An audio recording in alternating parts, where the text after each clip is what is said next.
वो ये चाह रहे थे कि वहां पहुंच करके कोर्ट में जो कुछ भी कहा जा रहा है उसकी बात को हूबहू सुनी जाए और अपने आका तक पहुंचा दी जाए। क्योंकि इस मलवानी पुलिस इंस्पेक्टर के खिलाफ मैं नहीं कह रहा हूं, नितेश राणे, नारायण राणे और नीलेश राणे, पूरा नारायण परिवार ने कहा कि उस इंस्पेक्टर को वहां से हटाना पड़ेगा, इस इंक्वायरी से हटाना पड़ेगा। आपने उनको उस जांच में क्यों रखा है? हैरानी की बात यह है मित्रों, उद्धव ठाकरे एक तरफ पॉलिटिकल स्टेटमेंट देते हैं कि या तो मैं रहूंगा या फडणवीस रहेंगे। खुली चुनौती दे रहे हैं, या तो मैं रहूंगा या फडणवीस रहेंगे। शरद पवार के इशारे पर आज मैं एक बहुत बड़ा एक्सपोजे करने जा रहा हूं, बहुत बड़ा एक्सपोजे।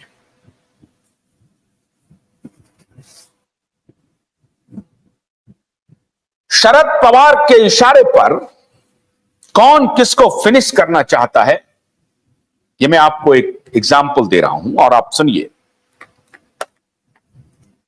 अनिल देशमुख को यह कहा गया कि आप प्रेस में जाइए, प्रेस में यह बोलिए कि फडणवीस ने मुझे कुछ एफिडेविट भिजवाए थे अपने आदमी के द्वारा। फडणवीस ने हालांकि उस पर अपने अभी तक कोई सफाई नहीं दी है, बस वो कह रहे हैं कि उन्होंने जो शरद पवार के बारे में बोला और दूसरे लोगों के बारे में बोला, उनके भी रिकॉर्ड मेरे पास हैं। तो ये रिकॉर्ड के एक्सपोज करने का ताना बाना बुन रहे हैं। लेकिन खेल सुनिए क्या क्या चल रहा है। यह षड्यंत्र केवल अदालतों का षड्यंत्र नहीं है, यह अदालतों का षड्यंत्र नहीं है, उसके आगे भी षड्यंत्र है। और हम किसी भी षड्यंत्र को एक्सपोज करने से किसी भी कीमत पर रुकेंगे नहीं, झुकेंगे नहीं। एक थ्योरी महाराष्ट्र में चल रही है कि शरद पवार अब पॉलिटिकली उद्धव ठाकरे को खत्म करना चाहते हैं, और यह तब तक संभव नहीं है जब तक कि उद्धव ठाकरे किसी तरह से उनका पीछा ना छोड़े और शरद पवार खुद उद्धव ठाकरे से खुद को अलग ना करे। खबरें यह आ रही थी कि उद्धव ठाकरे और देवेंद्र फडणवीस के बीच कुछ तालमेल होने वाले हैं। जैसे ही ये खबरें आई कि उद्धव और देवेंद्र के बीच कुछ तालमेल होने वाले हैं, क्योंकि आप देखिए एसआईटी गठित हो गया, एसआईटी एक कदम आगे नहीं बढ़ रही है। क्यों नहीं बढ़ रही है? क्यों नहीं बढ़ रही है? कौन रोक रहा है? तो जाहिर है ये सवाल तो देवेंद्र फडणवीस पर उठेंगे और बहुत मजबूती से उठेंगे। उठ रहे हैं, पूरी दुनिया उठा रही है। तो ये पावर गैलरी में चर्चा थी कि उद्धव ठाकरे और देवेंद्र फडणवीस एक होकर के कुछ गुल खिलाने वाले हैं। तो उन्होंने, खबर है, ये पावर गैलरी में गॉसिप है कि शरद पवार के इशारे पर महाराष्ट्र के पूर्व गृह मंत्री अनिल देशमुख पब्लिक में आते हैं और बयान देते हैं कि साहब देवेंद्र फडणवीस ने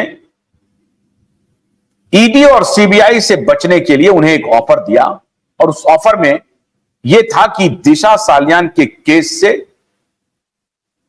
में आदित्य ठाकरे का कोई हाथ नहीं है, यह आप, या आदित्य ठाकरे का उसमें हाथ है, यह आप एफिडेविट पे लिख के दे दो। अब ये आरोप लगा रहे हैं कौन? अनिल देशमुख। क्यों आरोप लगा रहे हैं? और उसके बाद उद्धव ठाकरे पॉलिटिकल बयान आकर के देते हैं, या तो मैं रहूंगा या देवेंद्र फडणवीस रहेंगे। अब यह लड़ाई जो है, उद्धव ठाकरे और फडणवीस के बीच जो संबंध बन रहे थे उसको दरार डाल दिया गया, पाट दिया गया। और जैसे ही ये पाटा गया, इसका मतलब दरार कैसे पटेगा? तो दरार ऐसे पटेगा कि सरकार नाराज हो और फिर सरकार जो अभी शांत बैठी हुई है, दबाना चाहती है इस केस को, दबा ना पाए। असली खेल ये है। आज पहली बार इस बात का खुलासा मैं आपके सामने कर रहा हूं कि उसके बाद जैसे ही अनिल देशमुख ये बयान देंगे, देवेंद्र फडणवीस का गुस्सा सातवें आसमान पर जाएगा और फिर देवेंद्र फडणवीस जो इस मुद्दे को कहीं अगर दबाना चाह रहा है तो वो दबेगा नहीं और फिर इन्वेस्टिगेशन ऑन हो जाएगा और फिर उद्धव ठाकरे की स्टोरी बंद, क्लोज। ये पावर गैलरी में चल रहा है साहब, ये चल रहा है। ये गॉसिप है, ये कोई कंफर्मेशन नहीं है। शरद पवार जी ने मुझे फोन नहीं किया है, या उद्धव ठाकरे जी ने मुझे फोन नहीं किया है, अनिल देशमुख जी ने मुझे फोन नहीं किया है। लेकिन ये पावर गैलरी में जिनसे भी आप बात करेंगे, पावर गैलरी में, आम लोगों में नहीं, पावर गैलरी में ये चर्चा आम हो चुकी है कि शरद पवार अब अपना हिसाब किताब उद्धव ठाकरे से करना चाहते हैं। क्योंकि आपको याद होगा लास्ट चुनाव में उद्धव ठाकरे का एरोगेंस कम नहीं हुआ था। वो 23 सीटों पर चुनाव लड़ा, 9 सीटें उसको आई। शरद पवार जी कम सीट पर चुनाव लड़े और 7 सीटें लेकर के आ गए।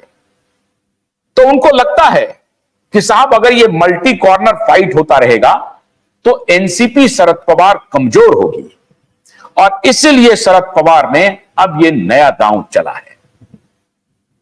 और इसीलिए अनिल देशमुख आकर के सामने से तो दिख रहा है कि वो उद्धव ठाकरे की मदद कर रहे हैं, लेकिन वो उद्धव ठाकरे की मदद नहीं कर रहे हैं। वो उद्धव ठाकरे को अब गर्त में ले जाने के लिए आखिरी चाल चल रहे हैं, और उन्होंने आखिरी चाल चल दी। और हुआ ये कि देवेंद्र फडणवीस ने कहा कि मेरे पास भी वो जितने रिकॉर्ड्स हैं मैं पब्लिक कर दूंगा कि शरद पवार के बारे में उद्धव ठाकरे से मेरी बात क्या हुई थी, वो रिकॉर्ड पर अवेलेबल है, वो भी मैं पब्लिक कर दूंगा। उसके बाद से ये मामला ठंडा पड़ गया, ठंडा पड़ गया। अनिल देशमुख का मामला गौण हो गया और उद्धव ठाकरे और देवेंद्र फडणवीस आमने सामने आ गए। और उद्धव ठाकरे ने कहा कि अब महाराष्ट्र में या तो मैं रहूंगा या देवेंद्र फडणवीस रहेंगे। अब अगर ऐसी चुनौती आएगी तो शरद पवार अपने चाल में कामयाब हो गए। शरद पवार यही चाहते हैं कि देवेंद्र फडणवीस और उद्धव ठाकरे के बीच में आमना सामना हो जाए। देवेंद्र फडणवीस महाराष्ट्र के गृह मंत्री। गन्ने की कड़ी बुनियाद, जिसे मराठी में खुड़किया और कुछ उत्तर भारत के क्षेत्रों में खुटकी भी कहा जाता है, उसे केवल भोलानाथ का 2-in-1 बैटरी ऑपरेटेड हार्वेस्टर कम ब्रश कटर आसानी से और बिना रुकावट के काट सकता है।